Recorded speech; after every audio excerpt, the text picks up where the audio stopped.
Gavin Newsom. He's the governor of California. And so he had some strong words for climate deniers recently. Let's hear from him. I quite literally have no patience for climate change deniers. It simply follows completely inconsistent, that point of view, with the reality on the ground, the facts as we are experiencing. You may not believe it intellectually, but your own eyes, your own experiences tell a different story. So there's nothing wrong with what Gavin Newsom said in that video, but the tough talk needs to be backed up with robust policy. And so I was curious, I'm like, all right, well, what has Gavin Newsom done when it comes to climate change? And to be fair, I mean, the record's mixed. Greenpeace did a report on him, and here's what they found. In October of 2019, Newsom signed a bill to limit oil and gas development on state lands. On November 19th, 2019, Newsom's administration announced 3 actions to safeguard public health and the environment, advance California's goal to become carbon neutral by 2045, and manage the decline of oil production and consumption in the state. The move marks California as the first major fossil fuel producing region in the United States to seriously begin a process to manage the decline of fossil fuel production. And here's the important part. Although it remains to be seen how far these reforms will go in reducing oil and gas production. The ultimate impact of these proposed reforms is unknown, and on their own, they do not meet the level of ambition necessary to match the scale of the climate and public health crisis.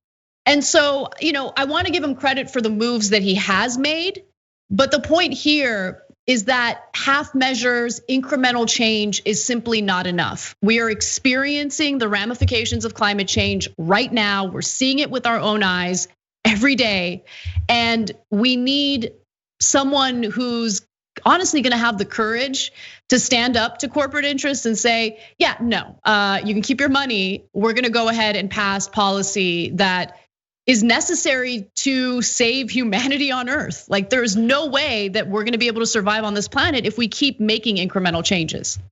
Yeah, and I think the problem with people like Pelosi, and to a lesser extent, obviously, Gavin Newsom is, and again, I'm no Karl Rove, but it seems to me that of course you should be tying certain things around the other side's necks when it comes to the atrocities committed during coronavirus, when it comes to climate denial, and then you can see, the direct result of this climate denial. But part of the problem is, and again, I think it's ideological. Why wouldn't they be selling stuff like the Green New Deal as a jobs bill? Straight up, we're gonna put Americans to work in great jobs with great benefits. We're gonna give y'all pensions. We're gonna put money into that. Not only is this going to save the planet, it's going to put American people in dignified work. But again, to me, it just seems like ideologically, they just don't want that. They don't believe in that.